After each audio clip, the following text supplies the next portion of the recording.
자, 이번 이야기는 시청자 뽀또님께서 이야기를 들려주실 겁니다. 뽀또님은 저번에 정말 소름 끼치는 오피스텔에 관련된 이야기를 들려주셨었죠. 자, 오늘은 어떤 이야기가 될지 같이 한번 확인을 해보도록 하겠습니다. 네, 여보세요. 안녕하세요, 네, 뽀또님 안녕하세요. 자, 오늘 뽀또님께서 찾아와 주셨는데 오늘 해주실 이야기가 예전에 이제 가족분들과 같이 겪었던 뽀또님도 정말 이상한 일들을 왜 겪었는지에 관련된 이야기 시작을 들려주실 것 같은데 맞나요? 네, 맞아요. 예. 오늘 드릴 이야기는 이제 네네. 제 가족들이 많이 겪었던 이야기고 아무래도 제가 나가 살면서 이제 그 시기랑 좀 중첩되는 것들이 있어가지고 그런데 아무래도 가족 이야기다 보니까 저도 좀 많이 조심스럽기도 하고 어디까지 얘기해야 되나 좀 고민이 많이 됐어요. 그래가지고 고민을 많이 하다가 그래도 맨 처음에 좀 이상하게 느꼈던 점들에 대해서부터 좀 정리를 하다 보니까 이게 단순히 몇 달을 걸친 일이 아니라 이제 몇 년을 걸쳐서 일어난 일들이라서 좀 복잡하기도 하고 설명이 많아서 늘어지는 느낌이 있을까봐 걱정이 되긴 하는데 조금만 양해를 부탁드리겠습니다. 맞아요. 그리고 대부분 참여를 하실 때 어렵게 가족 이야기를 꺼내시는 분들이 많거든요. 근데 가끔씩은 댓글을 되게 가볍게 가족 이야기 하는데 가족을 되게 가볍게 이야기하시는 분들이 있어요. 근데 그 되게 큰 상처가 되거든요. 그래서 맞아요. 뭔가 댓글이든 아니면 의견 남겨주실 때는 생각을 하고 댓글 남겨주시면 더 좋을 것 같습니다. 자, 그러면 그때 당시 그 이야기 출발을 해보도록 할게요. 렛츠가 길이십니다. 길이십니다.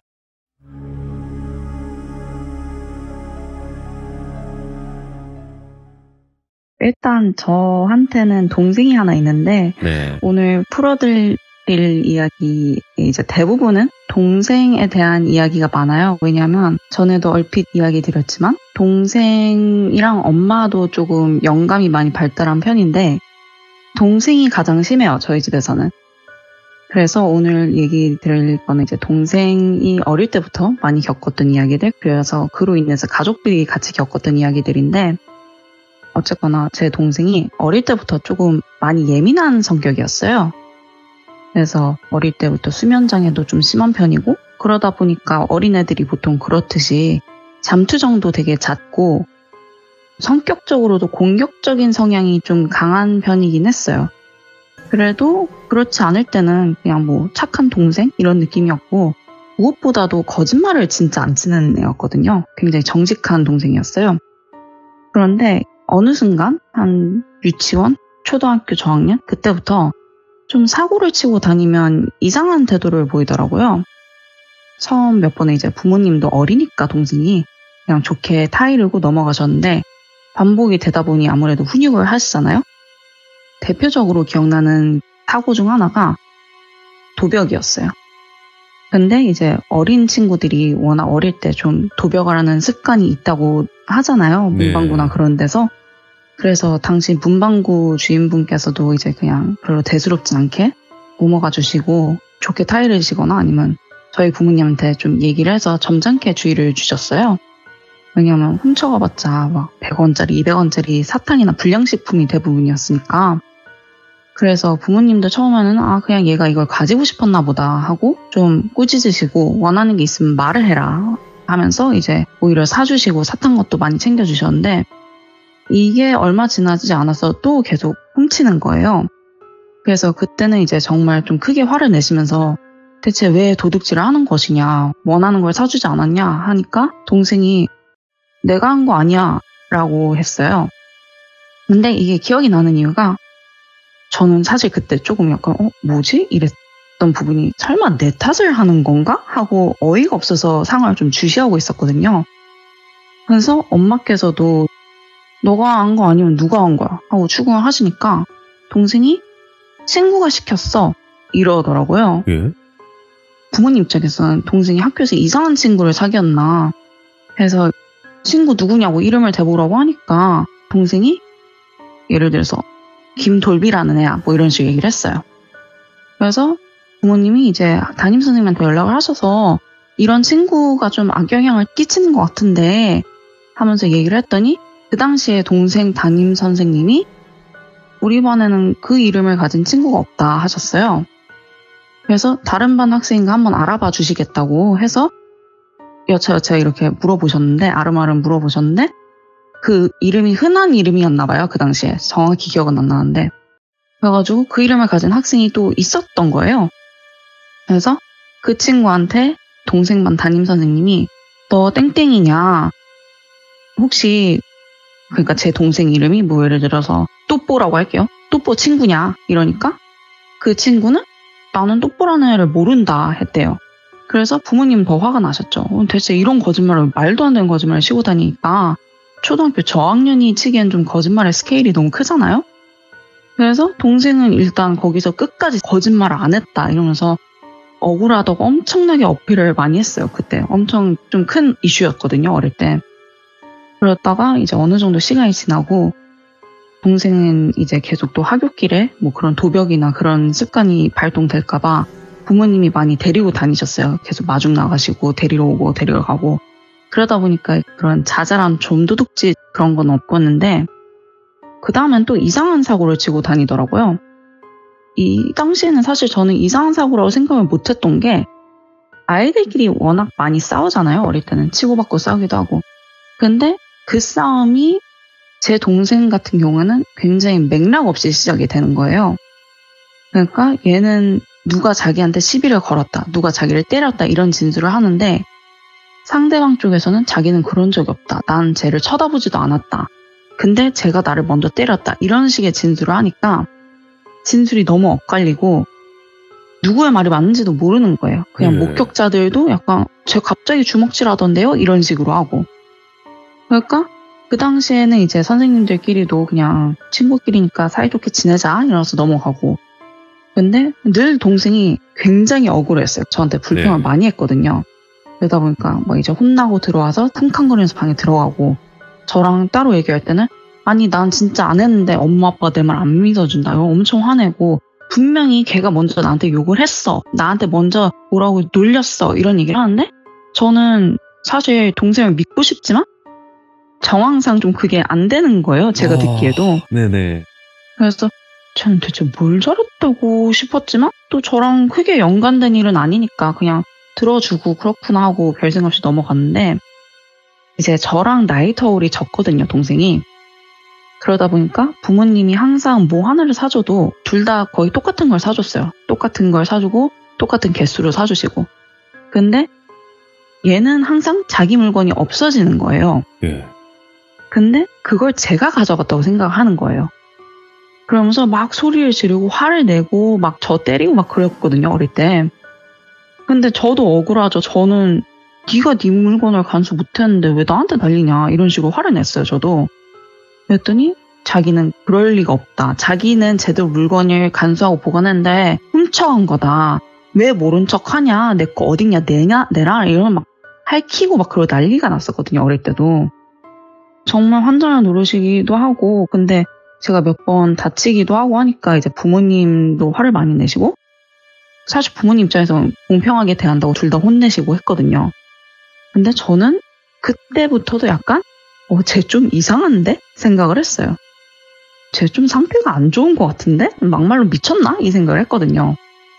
그런데 이제 뭐 종종 그러고 또 종종 까먹을 때쯤 되면 또 한 번씩 도벽 사건 한 번씩 일어나거나 아니면 학교에서 싸우거나 그랬는데 예전에 제가 맨 처음에 사연을 얘기해 드렸을 때 제가 악몽을 원래도 좀 꾸는 편이긴 했거든요. 네. 근데 귀신 얼굴을 본 적이 없다 뿐이었지.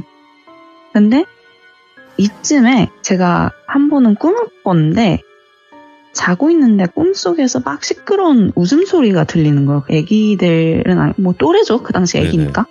또래들 막 깨르르거리면서 왁자지껄 뛰어노는 소리 들리고 야, 네 거 내놔, 내 거 내놔 막 이러면서 막 시끄럽게 떠드는 소리가 들리면서 이제 자꾸 제 주변 매트리스죠. 침대가 들썩들썩 거리는 느낌이 드는 거예요. 뛰어다니는 것처럼. 그래서 뭐야 이러면서 제가 또 뭐 하는 거지? 이런 생각이 드는 거죠. 잠결에 저도. 근데 화가 났는데 아까 얘기해드렸지만 제가 맞고 자랐어요. 동생한테 좀 힘이 약해서. 그래서 몇 번 몸싸움에서 지다 보니까 괜히 싸움 지긴 싫고 나도 잠이나 자고 싶고 해가지고 무시했거든요. 근데 한참 좀 그러다가 어느 순간 뚝 소리가 끊기면서 조용해지더라고요. 그래서 그냥 됐다 이러고 잤는데 다음날 아침에 일어나서 동생을 봤는데 동생이 너무 아무렇지도 않은 얼굴이더라고요. 그래가지고 속으로 한번 욱 하고 그걸 또 한번 인내심 가지고 참고 그러다가 저도 그냥 별말 안 하고 넘어갔는데 며칠 지나서 동생이 저한테 사탕을 툭 하고 하나 던져주더라고요. 그래서 저는 야 이거 뭐냐 이랬죠. 그랬더니 동생이 똘비가 주래 이러는 거예요. 그래서 저는 이전에 얘가 물건을 훔친 경험도 있고 똘비라는 친구를 들먹인 경우가 있다는 걸 저도 들었으니까 되게 괘씸해 보이더라고요, 동생이 그 당시엔. 그래서 저는 좀 도발을 했죠, 걔한테. 야, 똘비가 누군데? 걔 없는 애잖아. 너 왜 자꾸 거짓말 쳐? 이랬어요. 그때 동생이 인상을 팍 구기면서 야, 얼마 전에 같이 놀았다고 걔가 그랬거든? 이러는 거예요. 그래서 전 뭐 나랑 놀았다는 거야? 누가 걔랑 누군데 나랑 놀아? 막 이러니까 동생이 같이 침대에서 뛰어놀고 그랬다고 사탕 먹고 그랬다고 똘비가 말해줬다면서 짜증나 먹기 싫으면 먹지 마 이러면서 그냥 들고 가버리는 거예요. 그래가지고 그때 되게 벙쪘는데 또 저도 어리기도 해서 이 말을 엄마 아빠한테 할 생각을 못했어요. 그 당시엔 솔직히 그냥 아, 저 허언증 있다 그냥 거짓말쟁이다 이 정도 생각했지 어릴 때는. 그래서 저도 이제 동생이 괘씸하니까 가끔씩 저도 상상친구 있는 척 했거든요. 어린애들은 상상친구 있으니까. 그래서 저도 야 나는 돌수라는 애가 뭐 어쩌고 하면서 막 상상친구 있는 척 하면은 동생이 언니도 그런 친구 있냐고 엄청 신나서 얘기를 듣고 나는 똘비가 그때 뭐 어쩌고 하면서 막 얘기를 해줬어요. 또 그때 놀이터에서 막 같이 뭐 하고 모래성 만들고 그때 걔가 누구에 대해서 얘기해줬는데 걔네 집이 이상하대 막 이런 얘기를 해주는 거예요. 저한테.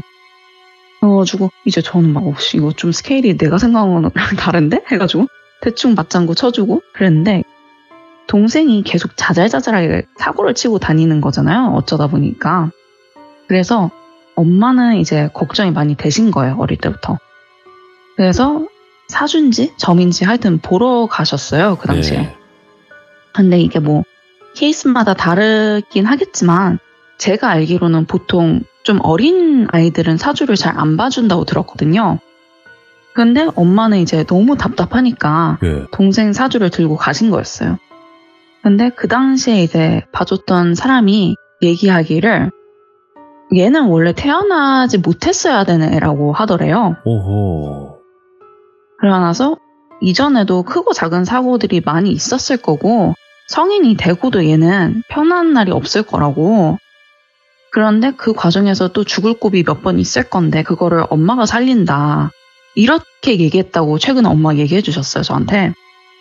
근데 실제로 동생이 어릴 때도 말도 안 되는 사고를 치고 다니기도 했지만 말도 안 되는 사고들도 많이 당했거든요.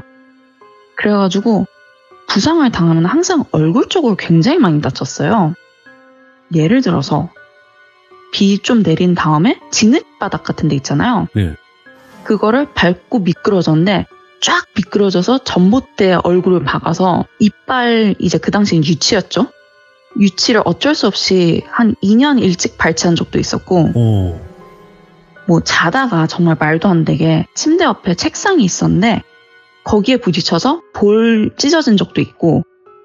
근데 이게 사실 그냥 들으시기에도 좀 어떻게 그런 일까지 일어나냐 싶잖아요. 왜냐하면 사실 침대보다 테이블이 높은데 거기에 얼굴을 박고 얼굴이 찢기기까지 해요.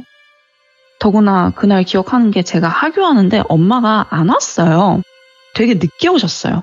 그래서 저는 학교 앞에서 기다리고 있었는데 엄마가 막 헐레벌떡 뛰어오시면서 너무 미안하다고 동생이 다쳐가지고 병원 갔다 왔다고 그랬는데 그 전에 엄마도 이제 장 보러 나가 있고 아빠는 직장 가 있고 하니까 저는 학교 가 있고 동생이 그 시간에 혼자 자고 있었던 거였거든요, 집에서. 근데 혼자 자다가 그렇게 얼굴을 박아서 찢어지고 뭐 하여튼 이런 식의 좀 이상한 사고가 많았고 또 저희 집도 어릴 때부터 강아지 키웠는데 저희 집 강아지가 됐든 아니면 뭐 다른 친지분들이 키우는 애완동물이 됐던 간에 걔네도 동생을 엄청 공격을 많이 했어요. 예. 근데 뭐 이런 말이 있잖아요. 강아지들 같은 경우에는 특히 좀 서열 낮은 아이를 집중해서 공격한다. 맞아요. 이런 얘기가 있다고도 했지만 사실 그거는 동생, 그러니까 애기가 좀 공격적인 자세를 취하거나 자기들이 느낄 때 좀 서열 정리를 해야 될 것 같다. 이런 경우에 많이 발생한다고 들었지. 제 동생 같은 경우에는 그런 게 없었거든요. 그냥 앉아있는데 갑자기 이 드러내고 막 으르렁거리다가 와가지고 얼굴 물고 아니면 뭐 팔 쪽 물고 뭐 이런 식으로 엄청 많이 다쳤어요. 그래서 그런 식으로 이제 동생은 몸이랑 얼굴에 흉이 되게 많이 남는 상처가 많이 생겼어요. 네. 사고가 생기다 보니까. 근데 그 당시에 아까 얘기했던 사주 풀어던 분이 그러시더래요. 얘는 어차피 죽을 위기가 많이 오고 사실 그러니까 이렇게 얘기하면 좀 그렇죠. 죽었어야 되는 앤데 얼굴이나 몸에 상처가 좀 생겨야지 그나마 산다고. 그게 없으면 얘는 여지없이 죽는다. 이랬대요. 그 당시에. 그러면서 이거를 뭐 어떻게 풀어줄 수 있는 건 아니고 그냥 알고 있고 주의하고 살라는 식으로 얘기하고 얘는 태어난 날이랑 시간이 애매하대요. 그래가지고 중간에 껴있는 존재라고 그 중간에 껴있는 존재가 본인 자신도 인격체가 약간 중간에 껴있는 그러니까 약간 두 개가 있다는 식으로 얘기를 하고 그래서 성격도 되게 유난스러울 건데 중간에 껴있는 존재라고 했잖아요. 그게 영적인 세계랑 중간에 걸쳐져 있는 존재래요. 오호. 그래서 그때 표현을 하시기를 귀문이 얇다라고 표현을 하셨대요. 그러다 보니까 귀신 영향도 많이 받을 거고 그렇다고 신내림을 받을 팔자는 아닌데 영향을 많이 받고 이상한 일을 많이 겪을 거고 자기도 많이 저지를 거니까 그냥 품고 살라 이런 식으로 얘기했대요. 동생이 되게 어려웠는데 그 당시에. 그래가지고 제가 이제 엄마한테 들은 얘기랑 제가 어릴 때 기억하는 건 이 정도의 얘기고 왜냐면 지금까지도 문제가 이제 지속이 되고 있다 했잖아요. 그래서 엄마가 지금까지도 저한테 동생만 생각하면 복장이 터진다고 종종 얘기를 해주시거든요. 그래서 이제 좀 더 나이가 들어서 사춘기 때도 동생은 여전히 굉장히 유난스러웠고 성격도 예민해서 여전히 많이 싸우고 다녔고 시비 걸리는 대로 다 싸우고 다니고 진짜 파이터였어요. 그런데 다행이라면 다행인 거는 더 이상 똘비라는 친구 얘기는 들먹이지 않더라고요. 그래서 저는 또 그런 거는 기억을 잘하는 편이라서 제가 한 번은 야 너 그때 똘비라는 애 얘기했잖아. 걔 어떻게 됐냐? 이런 식으로 놀리듯이 얘기한 적이 있었거든요. 그때 정말 저를 약간 속된 말로 좀 미친 사람 쳐다보듯이 쳐다보면서 뭔 소리냐? 이러는 거예요. 난 그런 적이 없다면서 기억을 못 하더라고요, 그냥. 그래가지고 저는 뭐 어릴 때니까 기억 못 할 수도 있지 하고 그냥 그 존재는 얘가 진짜 지어냈거나 아니면 진짜 있었더라도 자연히 사라졌나 보다 했어요. 근데 이제 저는 여전히 좀 짜증이 났던 부분은 얘가 똘비 그 친구는 더 이상 논하지 않지만 남이 하지 않는 이야기를 자기는 들었다고 자꾸 주장을 하는 거예요.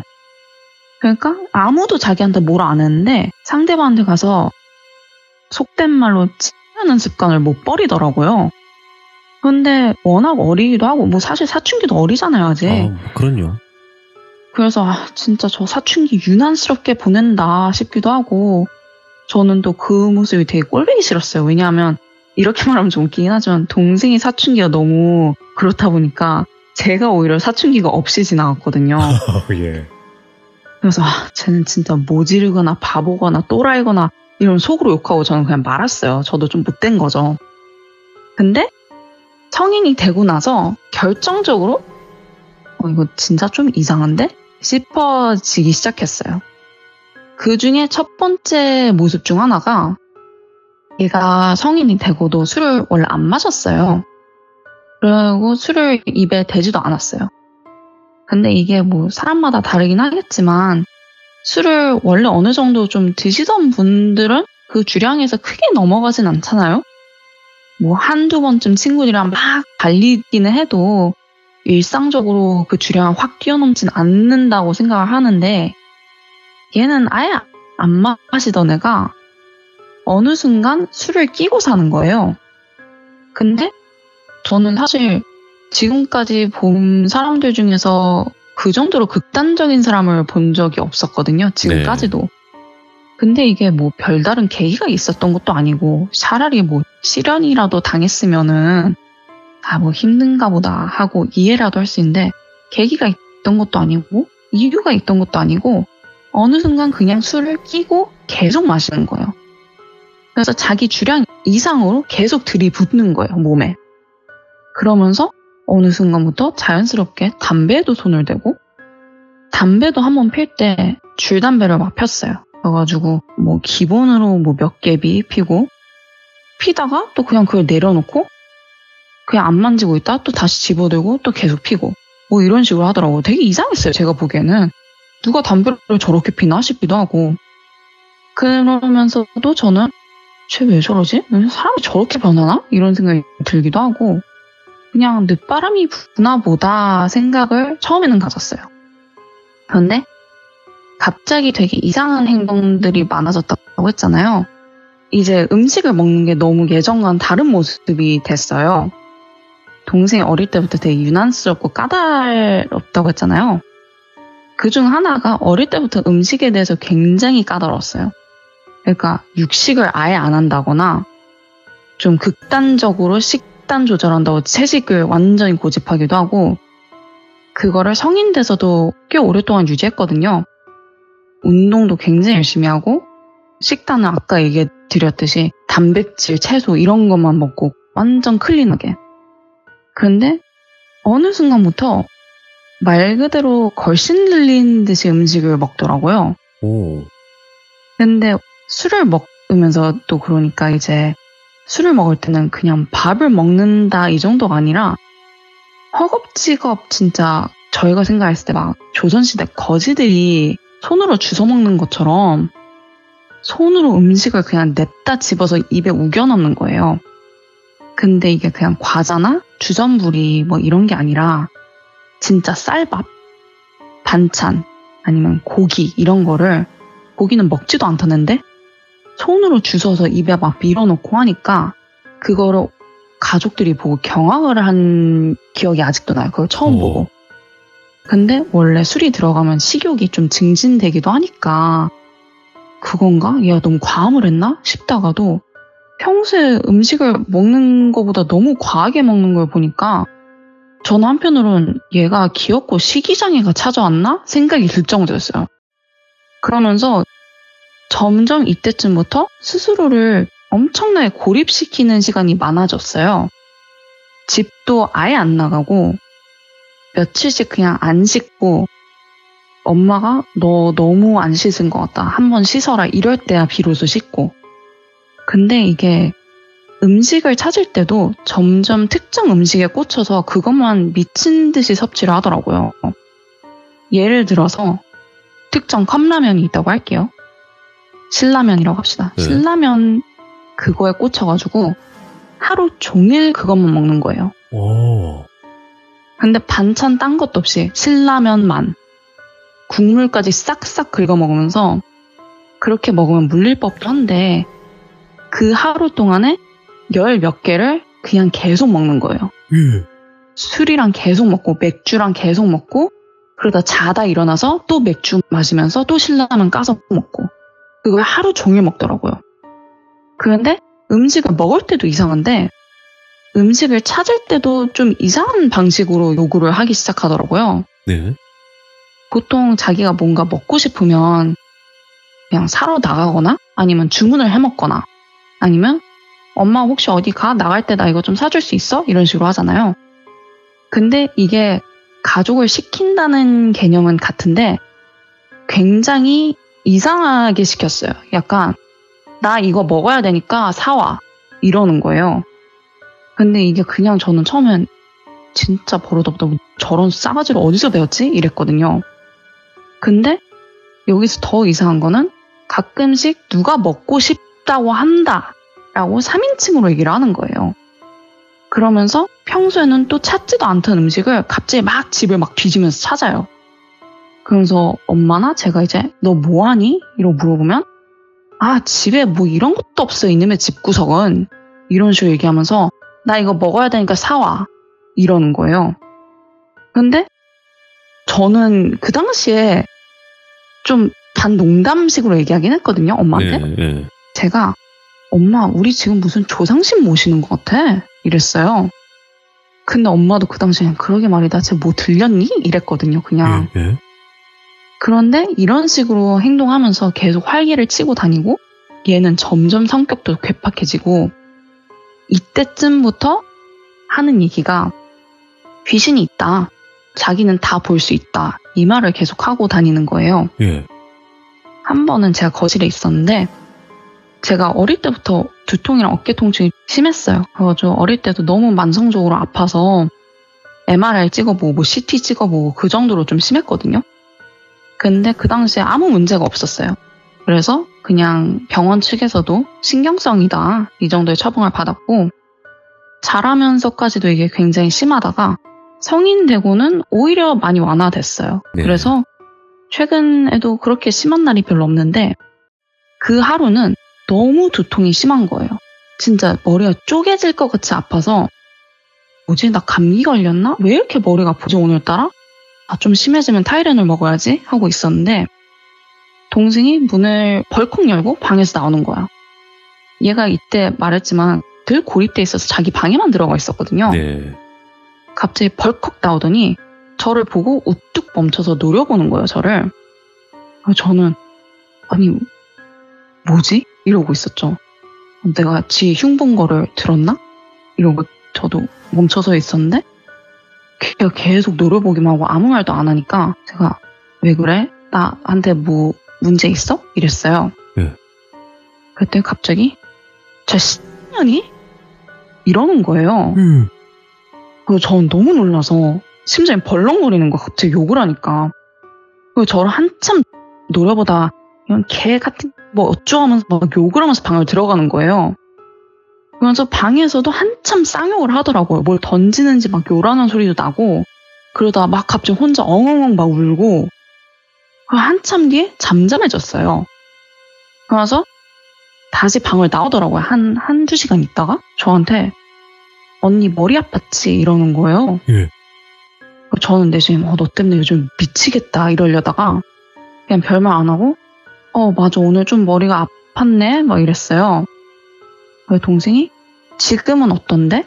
이러더라고요. 근데 생각해보니까 그 1시간 사이에 두통이 가라앉은 거예요. 그래서 그러게? 지금은 괜찮네? 이러고 저도 모르게 놀라서 말하니까 동생이 하는 말이 별 X년이 머리채를 잡고 있으니까 머리가 아팠겠지 이러는 거예요. 오 뭐야? 그 동생 말로는 내 어깨를 딛고 어떤 여자가 올라타서 머리를 주먹으로 내리치고 막 입으로 막 목이랑 어깨랑 막 깨물고 자기가 방에 나와서 그거를 딱 보니까 갑자기 씩 웃으면서 제가 한 말이 있잖아요. 왜 그래? 나한테 문제 있어? 이 말 했잖아요, 제가. 그 말을 한 박자씩 빠르게 하면서 자기를 조롱하더래요, 쳐다보면서. 예. 그러면서 네 언니는 내가 먹어야겠다 막 이러면서 막 그랬대요, 제 동생한테. 이야. 그래서 제 동생이 걔한테 그 여자한테 쌍욕을 했던 거고 욕을 하면서 이제 막 너 나 따라와라 막 이런 식으로 그랬대요. 그래서 방에 가서 막 뭐라 하면서 막 쌍욕하고 그랬던 게 자기는 거래를 했다고 하는 거예요. 근데 저는 그 당시에 귀신 안 믿었거든요. 이게 제가 자취하기 전이라서. 네. 야 대체 무슨 소리 하고 있는 건지 모르겠고 무섭긴 한데 찝찝하고 기분도 좀 이상하고 근데 길게 말하면 더 이상한 소리를 늘어놓을 것 같아서 아 그렇구나. 아 고마워 너가 언니를 도와줬네 이랬어요. 그랬더니 갑자기 저한테 와가지고 얼굴을 쑥 들이밀면서 언니는 귀신 믿어? 이러는 거예요. 예. 그래가지고 저는 글쎄 일단 너 말을 믿지 하면서 제가 눈치를 보니까 저한테 귀신 있어 이러는 거예요. 그러면서 나한테 자꾸 와서 언니 얘기 많이 해줘 이러더라고요. 그래서 저는 되게 당황했어요. 이게 무슨 뚱딴지 같은 대화인가 싶기도 하고 근데 이게 장난이라 하기에는 동생 얼굴이 너무 심각한 거예요. 그렇다고 뭐 걔가 그날 술을 마셨는지 안 마셨는지는 잘 모르겠는데 멀쩡해 보였거든요. 낯빛은. 네. 그래서 그냥 순간 장단 맞춰줘야겠다 싶어서 귀신들이 뭐라 하는데? 이랬어요. 그랬더니 동생이 여전히 되게 심각한 얼굴로 내가 자기들 말 안 들으면 우리 가족이랑 내 친구들 다 죽일 거래 이러는 거예요. 예. 근데 저는 이걸 농담으로 받아들일 수 있는 말이 아니라는 생각이 들더라고요. 그 당시에도. 그래서 할 말을 잃었죠. 그냥 그 당시에는. 그래가지고 그래? 막 이러고 있는데 동생이 그런데 내가 자기들 말 잘 들어주면 날 신으로 만들어주겠대 이러더라고요. 그래서 제가 걔네는 뭘 해달라고 너한테 그러는데? 이랬어요. 예. 그랬더니 그냥 이것저것 뭐 별건 아니고 가끔 뭐 챙겨달라 하는 것도 있는데 몰라 자세히 말해줄 순 없어. 말해주면 언니랑 엄마 아빠 다친대 이러는 거예요. 근데 그게 그때 처음으로 걔랑 이런 대화를 했던 거였어요. 그래서 저는 이제 쪼르르 엄마한테 가서 얘기를 했어요. 이거는.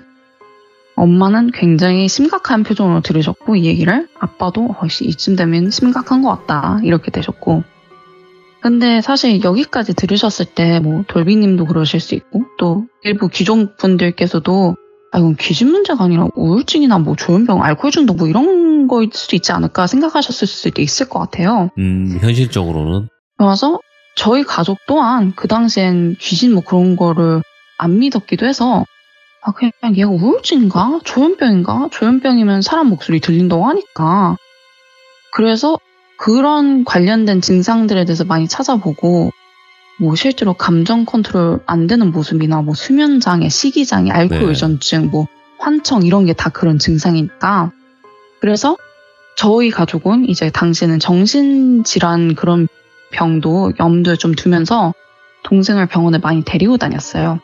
그런 와중에 부모님은 종종 이제 따로 무당분도 많이 찾아가시고 했는데 아까 얘기했듯이 동생이 수면장애가 늘 있었어요. 잠을 잘 못 잤거든요. 항상 어릴 때도. 네. 그런데 이때쯤에는 거의 매일 가위가 눌리기 시작했대요.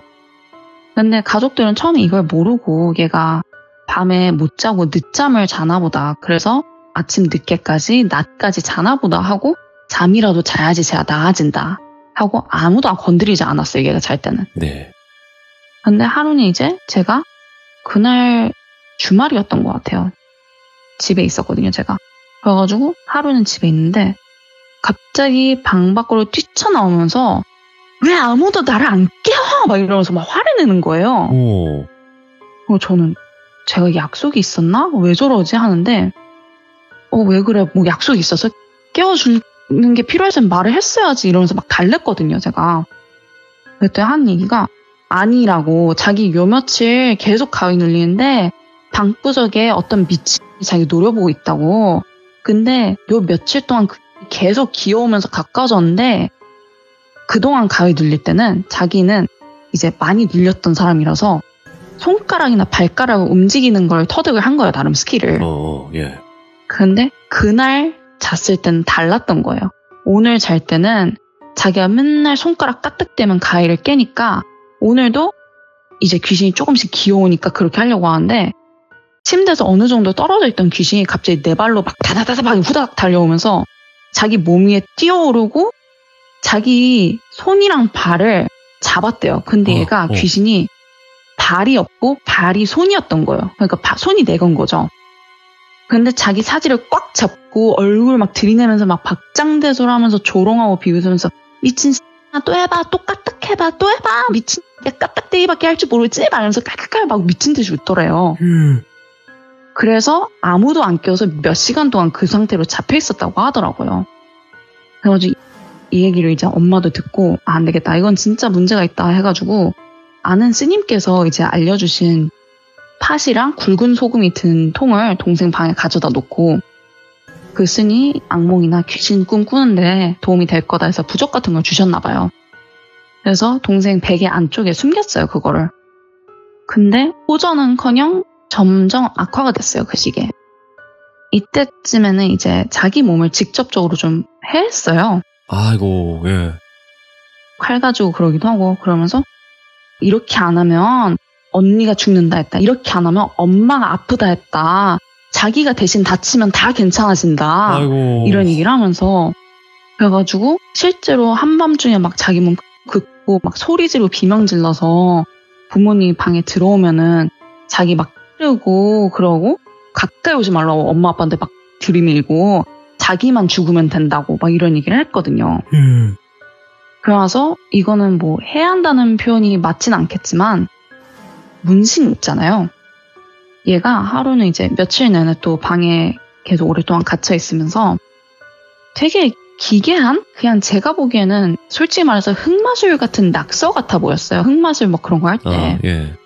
막 뒤엉킨 신 같아 보이기도 하고 막 이상한 거예요. 그림이 되게 기괴하고. 근데 그런 낙서를 며칠 내내 막 계속 끄적거리더니 갑자기 그 낙서 같은 도안을 들고 나와서 며칠 만에 씻는 거예요. 그래서 동생이 갑자기 안 하던 짓을 하니까 부모님이 놀라서 너 어디 가? 이러니까 동생이 이걸 보여주면서 내가 이 부적을 몸에 새겨야 돼, 엄마 아빠. 이러는 거예요. 이게 부적이야. 우리 가족을 보살펴줄 부적이야. 내가 이거 받았어. 이거 그린 거야. 이러면서 그러면서 팔을 뿌리치고 이제 나가려는 거를 엄마 아빠 간신히 뜯어 말렸거든요. 그때. 근데 그때도 이제 계속 반복적으로 한 얘기 이거를 내 몸에 새겨야지. 크게 새겨줘야지. 우리 가족들이 무사하다고 했다. 이걸 새겨야 된다. 이게 우리 가족을 지키는 부적이고 내가 우리를 지키는 부적이다. 계속 이러는 거예요. 예. 근데 이렇게 들으시기에도 정말 어찌 보면 광기 넘치는 일상이 계속되는 상태였거든요.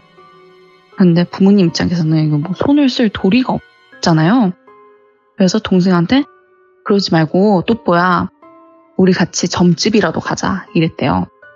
그랬더니 애가 막 엄청나게 화를 내면서 내가 신인데 어디 누구를 찾아가냐고 무당 얘기만 나오면은 그따위 잡기 달고 다니는 것들 나는 안 믿는다고. 내가 신인데 내가 걔네를 왜 찾아가냐고. 엄마 아빠는 나에 대한 믿음이 그렇게 없냐고 막 하더래요 진짜. 그러면서 곧 죽어도 자기는 안 가겠다고. 그러면서 한 번은 엄마 아빠 얘기 안 하고 차에 태워놓고 그냥 갔는데 동생은 그냥 뭐 어디 놀러 간다고 생각했겠죠. 그런데 갑자기 정색을 하면서 나 지금 어디 데려가는 거야? 나 안 간다고 했지? 막 이러면서 막 소리를 지르더래요. 차에서 막 내리겠다고 막 차문 열려고 하고 달리는데. 그래서 그때도 결국 못 갔거든요. 제가 듣기로는. 근데 거기까지도 뭐 사실 비정상적이지만 얘가 성격이 굉장히 어릴 때부터 좀 공격성은 있다고 했잖아요. 네. 근데 이때쯤에는 이제 정말 누가 어깨만 스쳐도 싸움을 키우는 거예요. 아, 많이 예민해졌구나. 많이 예민해지기도 하고 도로 한복판에서도 이제 싸움이 걸리면 그냥 거기서 자기가 마음에 안 드는 상대방한테 막 소리를 지르고 싸우면서 너는 네가 어떻게 죽을지 모르지? 너는 이따위로 뒤질 거야. 너 같은 박복한 태어나지 말았어야 돼. 막 이러면서 쌍욕을 하면서 니네 부모는 자식이 죽는 거 먼저 볼 팔자야. 너가 먼저 뒤져. 막 이런 소리를 막 지르는 거예요. 길거리에서. 근데 보통 싸우더라도 그런 저주는 안 하잖아요. 근데 저도 한번 그걸 직접 목격한 게 길을 다니다가 길거리에서 누가 길빵을 한 거죠. 한마디로. 그때 누가 길빵을 한다고 눈이 완전히 뒤집어진 거예요. 그래가지고 거기서 막 싸우면서 막 얼굴에 커피 던지고 난리 나는 거예요. 그냥 니애민 니 같은 애 나서 키우다가 병 걸려 뒤졌고 니도 딱 그럴 팔자네. 니 같은 애 다룰 줄 아냐고 막 싸우는 거예요. 눈이 돌아가지고 완전히. 근데 그게 맞았던 거예요. 아, 어떻게 진짜? 맞은지 모르겠는데 실제로 그분 어머니가 그렇게 병 걸려서 일찍 돌아가셨다고 하더라고요. 나중에 이제 서로 합의 보면서. 그래가지고 되게 충격을 받았죠, 저도. 근데 이렇게 심각한 상태로 이제 정신이 나간 것처럼 행동하다가도 가끔씩, 진짜 가끔씩 얘가 정신 차린 모습으로 지낼 때가 있었어요. 그때는 이제 나와서 씻기도 하고 나 이발 좀 해야겠어. 미용실 다녀올게. 이런 적도 있고. 그래서 뭐 좀 자기가 심각한 상태라고 생각하면서 협조적으로 약도 좀 챙겨 먹고 그랬거든요. 그래서 꽤 오랫동안 약물 치료도 받고 이제 뭐 종종 상담도 받으러 가고 했는데 문제는 이 멀쩡한 상태가 되게 오래 안 가기도 하고 굉장히 가끔씩 돌아오는 모습이라고 했잖아요. 그러다 보니까 약을 먹다가 또 오랫동안 안 먹고 거기다 술까지 마시고 하니까 효과는 아예 못 본 거나 다름이 없었어요. 근데 이런 상태가 반복되면서 어느 순간부터는 이제 음식도 안 찾고 술만 계속 찾고 네. 진짜 맥주를 앉아가지고 막 10캔 이상씩 그냥 들이붓는 거예요. 그러면서 자기는 약 안 먹어도 된다. 나는 신이라서 음식은 필요 없다. 술만 달라. 이런 얘기를 하면서 맨속에 술만 마시고 나중에 어디서 들은 건데 엄마께서 귀신들이 맥주를 그렇게 좋아한다고 했대요. 발효주 같은 거를. 술 많이 먹는다고는 하지. 그래가지고 저 병이 있는 것 같다 이런 얘기를 최근에도 하신 적이 있었거든요. 근데 어쨌거나 맨속에 술을 그렇게 들이면서 또 계속 고립되어 있으니까 네. 그때쯤에는 이제 부모님도 무작정 진정제를 처방하는 정신병원보다는 좀 용하다는 점쟁이들을 아름아름 필사적으로 좀 찾아다니셨어요. 네. 그러면서 모든 얘기를 저는 직접 들은 건 아니었어요. 이때쯤엔 제가 자취를 하던 때였거든요. 그래서 저도 엄마한테 전화상으로 아니면 만나서 전해드린 얘기들인데 저도 한번 너무 심란하기도 하고 엄마 아빠 너무 스트레스 받아 하니까 저도 한번 점집 찾아간 적이 있었거든요. 그때쯤에. 그런데 제가 이 분야에 대해서 막 전문 지식이 없기 때문에 좀 표현이 부족해도 좀 양해해 주세요. 괜찮아요. 근데 이제 그 당시에 엄마가 찾아간 무속인 분들이나 제가 찾아갔던 분이나 공통적으로 하는 얘기가 동생이 쓰인 것처럼 행동을 하네. 쓰인 건 분명히 맞다. 이쪽에서는 이런 사람을 쓰인 사람이라고 표현한다. 어릴 때부터 얘가 유별나고 사고 많이 쳤지. 근데 그래도 그렇게 큰일은 없었을 건데 얘가 한 2년 전부터 완전히 맛이 갔을 거라고 얘기를 하더래요. 근데 그게 맞았거든요. 시기적으로. 그러면서 이게 5만 가지 잡기도 들러붙었다가 왔다 갔다 하고 얘는 신을 모시는 게 아니다. 얘 허주 같은 게 들러붙어서 이상한 존재들이 쓰였다 왔다 갔다 하는 거라고 계속. 네. 근데 얘 몸을 왜 이렇게 계속 가만 안 두고 들어갔다 나왔다 하는지도 모르겠다고. 그래서 이상한 거 찾고 막 계속 어떤 음식을 막 찾고 집요하게 그것만 먹지 않냐고. 그게 그 존재들 대신 지가 먹어주는 거라고 그러시는 거예요. 근데 여기서는 좀 답답한 거는 그중 누구도 이거에 대한 또렷한 해결책은 제시를 안 해주신 거예요. 그러니까 네. 뭐 굿을 해야 된다 이런 것도 아니고 내림굿을 해라 뭐 누름굿을 해라 이런 것도 아니고 그냥 한다는 얘기가 공통적으로 그냥 최선을 할 수 있는 거는 정성을 다해서 기도 많이 올리고 동생이 이걸 자각해야 하고 지가 막아내야 되는데 이거는 동생이 지가 들리는 대로 아무 말이나 남들한테 쏟아내고 저주를 퍼붓고 다 사람들한테 말하고 욕을 하고 다니면 안 되고 시킨다고 술 마시고 그런 거 하면 안 된다고 술이랑 음식도 먹으라고 해서 그거 다 주워 먹는 게 대신 먹어주는 거라서 지 몸이 다 상하고 그걸 모른다고 얘는 지 몸이 상하면은 역으로 세상에 대한 원망만 더 커져서 그러면 더 얘를 이용하기 쉬워지는 거라고 뭐 그런 얘기를 해주셨어요. 그 당시에.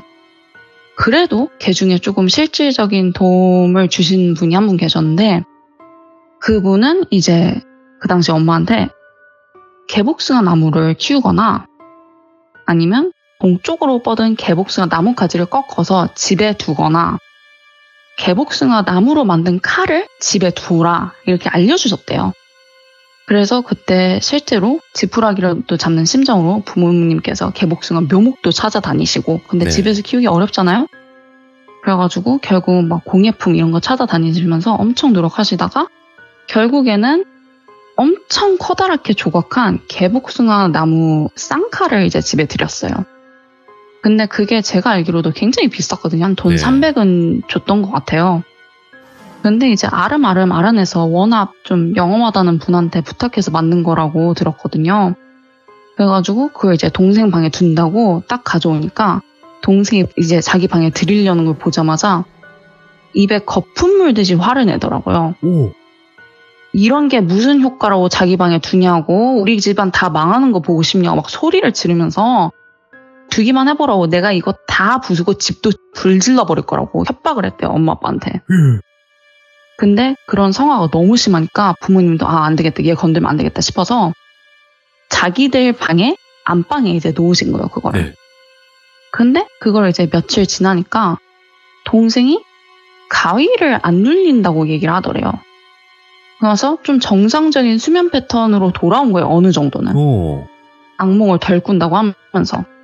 그러면서 아무래도 좀 잠을 잘 자다 보니까 감정 기복이 조금 덜해지는 것 같아 보였고, 그 당시에는. 그래서 부모님, 다행이다. 이게 뽀또 너한테 좋은 거다. 너의 방에 두자. 그러면 너 더 좋아질 거다. 해가지고 그때는 동생이 좀 멀쩡한 정신이었는지 결국 설득당해서 동생 방에 복숭아 칼을 옮겼어요. 네. 그런데 옮기고 얼마 안 되어서 동생은 이 당시에는 또 별 소식 없이 조금 잠잠해졌어요. 근데 문제는 엄마가 조금 이상하게 반응을 하시기 시작했어요. 아니 뭐야, 예. 예전부터 이제 엄마가 가끔 다른 공간을 가면은 느닷없이 좀 속이 안 좋다. 여기 왜 이러냐. 냄새가 좀 이상하지 않냐. 썩은 냄새 난다. 이런 얘기를 하신 적이 있었거든요, 저한테. 제가 맡기에는 아무 문제 없고 무슨 냄새가 난다는 거지? 이런데도 엄마한테 썩은 냄새 난다. 속이 구역질 난다. 헛구역질 하시고 막 그랬어요, 종종. 근데 동생이 그때 이제 좀 잠잠해질 때쯤에 엄마가 그런 증상이 다시 나타난 거예요. 예. 갑자기 요즘에 좀 소화가 안 되는 것 같다. 왜 이렇게 속이 메스꺼운지 모르겠다 이러시더라고요. 소화제를 먹어도 소용없고 원래 뭐 어머니들 중에서 병원 잘 안 가시는 분들도 많잖아요. 근데 저희 어머니도 좀 그러신 편이었는데 병원 안 가시는 분이 너무 속이 계속 메스껍고 헛구역질 나오니까 병원을 가신 거예요. 그런데 거기서도 문제 없다 하고 그래서 며칠 그렇게 계속 속 답답하게 지내시면서 와중에 꿈도 계속 많이 꾸시니까 잠도 못 주무신 거고. 그런데 예전에 얘기했지만 엄마가 원래 꿈을 많이 꾸시긴 했거든요. 그래서 어디 점 보러 가면 꼭 하는 말이 여기 엄마는 꿈을 되게 많이 꾸고 되게 깨끗하게 꾼다. 선명한 선몽을 할 거다. 뭐 이런 얘기를 했대요. 영감이 뛰어나서. 그래서 큰딸도 그런 편이지만 얘는 조금 덜하고 엄마가 영감이 있어서 예지몽을 많이 꿀 거다. 뭐 이런 얘기를 하셨대요. 그래서 실제로 좀 이제 뭐 집안에 불길한 일이 있거나 아니면 아빠가 직장에서 좀 조심해야 될 일들이 있거나 하면은 엄마가 꿈을 많이 꾸셨거든요. 그 전에. 그런데 그래서 그런지 동생이 한창 난동을 부릴 때도 엄마는 늘 꿈자리가 굉장히 뒤숭숭하셨대요. 근데 이게 꿈에서 귀신이 나오는 그런 건 아니었는데 항상 꿈에서 뭔가를 막 찾아다니거나 막 찾고 땅 파고 그러니까 손톱 다 빠지는 꿈 이런 거 꾸거나 아니면 뭔가에 그냥 계속 쫓겨가지고 계속 뛰고 발바닥에 핏자국이 찍힐 정도로 뛰어다니는 꿈을 꾸거나 막 그러셨어요. 근데 이게 당장 형체가 없는 무언가로 인해서 계속 찜찜한 꿈을 꾸셨는데 당시에는 그냥 동생 때문에 스트레스 받아서 그런가 보다 하시고 넘어간 거죠. 예. 문제는 이제 다시 그 스토리로 돌아가서 복숭아 칼을 동생 방에 옮기고 이제 얼마 안 돼서 엄마가 이번에는 조금 다른 꿈을 꾸셨어요. 네. 실생활에서도 그렇고 뭐 속도 안 좋고 컨디션도 안 좋은데 꿈에서는 엄마가 웬일로 굉장히 속이 편하게 마음 편하게 산책을 하고 계셨대요. 어디 들판인지 아니면 뭐 산 주변인지 모르겠는데 그렇게 막 달달한 꽃향도 나고 날씨도 너무 좋고 그때가 겨울쯤이었거든요. 근데 완전 봄날 같았대요. 너무 날씨도 좋고 하늘도 맑고 달큰한 과일 향도 나고 그래서 너무 좋고 그냥 이제 막 개운하니까 현실은 이제 꿈에서 완전 까먹은 상태였던 거죠. 너무 개운하고 속쓰림도 없고. 그런데 갑자기 그 달콤한 향이 조금씩 코를 찌르는 썩은 냄새로 바뀌더래요. 오. 근데 그 역한 냄새가 엄마가 평소에도 이상한 공간 가면 맡는 그런 역한 냄새가 확 올라오더래요. 그래서 순간 막 코랑 입을 틀어막았대요. 헛구역질 또 나와가지고. 근데 그때쯤에 이제 막 날씨가 좀 흐려지는 것 같아요. 태풍 오듯이 바람이 막 불기 시작하더래요, 들판에서. 근데 엄마도 이제 막 바람이 막 날아다니는 꽃잎이나 뭐 풀잎 그런 거에 시야가 가려져서 시야 막 확 빨리고 이렇게 하고 있는데 바로 눈앞에서 눈에서 피를 질질 흘리면서 온통 일그러진 얼굴로 엄마를 원망스럽게 쳐다보는 여자가 있더래요. 그래가지고 다른 거는 정말 본 기억이 안 나는데 그 여자가 입에 피거품을 물고 있고 눈에는 피눈물이 계속 흐르고 있었대요. 그 아래 땅이 다 피로 젖을 정도로. 네. 그러면서 그 여자가 입을 여니까 피거품 사이로 치아 하나 없는 입안에 온통 구더기가 가득 차서 꿈틀꿈틀거리고 있었대요. 그런 몰골로 서 있는데 그 공기에서 맡기 시작한 썩은 냄새가 이 여자한테서 나는 거구나 싶더래요, 꿈에서. 그래서 그 몰골이 너무 끔찍하고 역하니까 엄마도 요 며칠 계속 속이 아프고 느글거리는 게 꿈에서도 확 올라오고 토하고 난리가 난 거예요, 꿈에서. 그래서 이제 도망가려고 엄마도 두렵고 피하려고 하니까 그 여자가 손을 팍 뻗어가지고 엄마한테 막 달려들더래요. 그러면서 소리를 지르면서 니 따위 나한테 복숭아를 먹여 이러면서 막 소리를 지르더래요.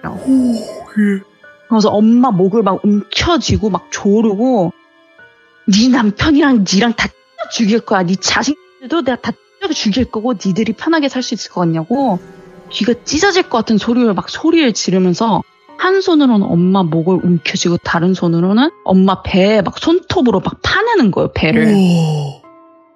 그런데 이제 막 한창 막 파내고 막 죽인다고 막 소리를 지르는데 갑자기 바람 사이로 뭔가 야! 막 이런 소리가 들렸대요, 꿈에서. 그런데 그 목소리가 울리면서 갑자기 그 여자 머리채가 확 잡힌 것처럼 뒤로 목이 확 꺾이더래요. 그러면서 숨이 넘어가듯이 이렇게 확 꺾이는데 엄마도 이제 그 여자 손이 확 놔지니까 숨이 확 돌아온 거죠. 그래가지고 엄마는 이제 숨통이 한순간에 이제 트이면서 그때 꿈에서 헉헉대면서 깬 거예요. 그러면서 그 꿈을 끝으로 이제 엄마도 그 메스꺼움 그거는 사라지고 그 여자는 다시 꿈에는 안 나왔다고 하더라고요, 지금까지.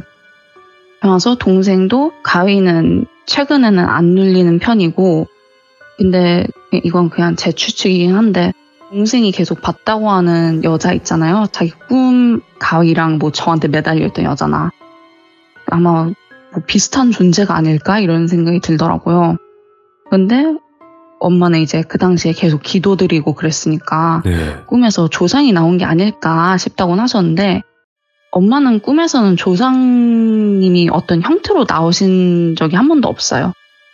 근데 어쨌거나 여기까지의 이야기가 제가 오늘 준비한 이야기고 이게 그때 제가 자취하면서도 기간이 겹쳤던 얘기라서 이게 그 당시에 저희 가족이 그러니까 온 가족이 좀 많이 힘들었던 시기에 대해서 좀 풀어본 이야기였습니다. 와 정말 힘 빠진다 힘 빠져. 아니 어떻게 이거를 다 겪으셨을까. 네, 얼마나 힘드셨을까 그래서, 진짜로. 네 정말 많이 괴로워하시고 문제는 근데 이게 좀 아직 좀 지속되는 게 조금 있거든요. 아 아직 완벽하진 않구나. 예. 네 그래가지고 그게 이제 제가 다시 집에 들어온 다음에 제가 네. 이제 꿈을 종종 꾼 게 조상 그런 꿈을 꾼 게 많았어요, 저는. 네네. 그래서 뭐 다음에 또 한번 기회가 된다면 와. 이야기를 또 정리해 보겠습니다. 나 지금 보니까 보통 일이 아니었거든요. 이거는 빙의 현상도 있었고 그 빙의 현상을 떠나서 타인에게까지 막 공격성을 드러내는 거를 가족분들이 어떻게든 막았어야 되는 일들인 거잖아요. 맞아요. 그렇다고 해서 정신과적으로는 어떤 해결이 안 되고 맞아요. 그렇다고 무당을 찾아갔는데 무당도 별 다른 방법은 없다. 얼마나 답답해요. 맞아요. 이게 와. 그나마 요즘에 좀 해결이 된 이유가 문제 전곡을 찌르신 분이 있었어요. 근데 이게 딱 제가 꿈꾸기 시작하고 그때쯤에 좀 해결책이 제시가 돼서 그 방식으로 지금 좀 온 가족이 노력하고 있습니다. 야, 아직 그 얘기는 제대로 안 해주신 거고. 네네. 그 동생분은 아무런 죄가 없는 건데, 그죠? 맞아요. 그래서 이게 본인도 정신이 제대로 있을 때는 너무 자괴감 느끼고 힘들어하니까 사람이 완전히 피폐해지고 갉아먹는 거죠. 그냥 어찌 보면 영혼을. 이때는 진짜 가장 중요한 게 뭐냐면 가족이 포기하면 안 되거든요. 맞아요. 가족마저 포기를 하게 되면요. 진짜 완전 고립돼요. 혼자서는 해결이 맞아요. 안 돼요, 이게. 맞아요. 근데 문제는 뭐 다른 무당분들도 얘기를 했겠지만 본인이 이겨내야 돼. 이렇게 얘기를 했잖아요. 근데 그것도 맞는 말이거든요. 맞긴 하죠, 네. 그러니까 이게 어려운 거야. 가족도 포기하면 안 되지만 가족은 계속 포기하게 만들려고 할 거고 본인은 맞아요. 계속 이겨내려고 하더라도 이미 거기서 깎여온 세월이 있다 보니까 맞아요. 실제로 얘가 제일 심할 때는 완전히 가족이랑 좀 단절되고 최근에도 그런 적이 몇 번 있었거든요. 네네네. 그런데 그때 상태가 악화돼서 돌아오더라고요. 돌비님 말씀대로. 그래서 더 이제 온 가족이 좀 같이 이겨내자 이런 상태인 거고. 네. 네. 맞아요. 절대 포기하지 마시고 오늘 정말 힘든 이야기를 들려주신 거예요. 이게 가족분들의 이야기인데 좋은 얘기가 아니잖아요. 절대 아니죠. 정말 좋은 얘기가 아니기 때문에 오늘 용기 많이 내신 거거든요. 뽀도님께서는. 네, 맞아요.